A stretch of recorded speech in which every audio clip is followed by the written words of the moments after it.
ഇന്നത്തെ അത്താഴം ഒന്ന് കണ്ടാലോ? ഇന്നും നമ്മൾ പാരങ്ങളിലോട്ടാണ് പോയിരിക്കുന്നത്. നമ്മൾ കഴിഞ്ഞ ദിവസം വന്നപ്പോഴത്തേക്കും അവിടെ ചോറൊക്കെ തീർന്നിരുന്നു. നല്ല നേരം വൈകിട്ടാണ് നമ്മൾ പോയത്. അപ്പോഴേ പ്ലാൻ ചെയ്തിട്ടുണ്ടായിരുന്നു പിറ്റേ ദിവസം കുറച്ച് നേരത്തെ വരണമെന്ന്. അങ്ങനെ നമ്മൾ അവിടെ ഫുഡ് കഴിക്കാൻ വേണ്ടി ഇരിക്കുമ്പോൾ തന്നെ ജോഷിക്കൊക്കെ വന്നിട്ടുണ്ടായിരുന്നു. വീഡിയോ കണ്ടിട്ടുണ്ടായിരുന്നു. ഇന്നലെ നിങ്ങൾ ഇന്നും പാരഗണിൽ തന്നെയാണോ എന്ന് ചോദിക്കുന്നത്.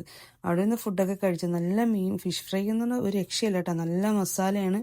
കറികളൊക്കെ അടിപൊളി കറികളാണ് കേട്ടോ. അങ്ങനെ അവിടെ ഇരുന്ന് കഴിച്ച് പിന്നെ കുറച്ചു നേരം അവിടെ ഉള്ളവരായിട്ടിരുന്ന് വർത്താനമൊക്കെ പറഞ്ഞിട്ട് ഞങ്ങൾ പുറത്തോട്ട് ഇറങ്ങുമ്പോഴത്തേക്കും സാലിയും ഇർഷായ്ക്കായും വാഹിയൊക്കെ ഉണ്ടായിരുന്നു.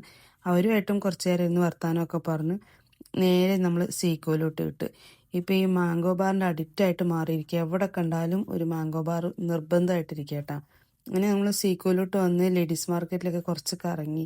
നല്ല ഭംഗിയുണ്ട് അവിടെയൊക്കെ കാണാൻ. നല്ല ലൈറ്റും കാര്യങ്ങളും നോമ്പിൻ്റെതായ എന്തൊക്കെയോ പ്രോഗ്രാമുകൾ നടക്കുന്നുണ്ടെന്ന് തോന്നുന്നു.